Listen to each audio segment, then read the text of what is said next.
আমি খুবই আনন্দিত যে সাধারণ সরকারি কলেজ থেকে বিজ্ঞান মেলায় আমি অংশগ্রহণ করতে পারি। প্রজেক্টের নাম বলো, সুবিধা অসুবিধা বলো। প্রজেক্টের নাম হলো মানব ফুসফুস। ফুসফুস হলো মানব দেহের গাঠনিক ও কার্যগত একক। এর পুরুত্ব 0.2 সেন্টিমিটার এবং ব্যাস 0.2 না আমি সেন্টিমিটার না বাদ দিন এগুলা, আমরা এই তাত্ত্বিক কথা পুরুত্ব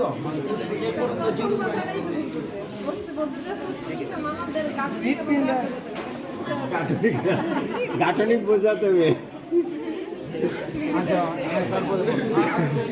ঠিক করে দাও, ঠিক করে দাও, বলে দাও এইখানে বলতে প্রধান শ্বসন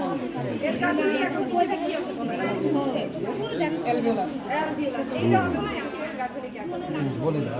এরপরে বলো উপকারিতা ফুসফুস মানব শরীরকে অনেক সতেজ রাখে।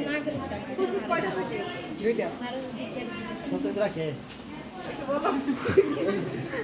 না না দাঁড়ান আরো আচ্ছা এই প্রজেক্টটা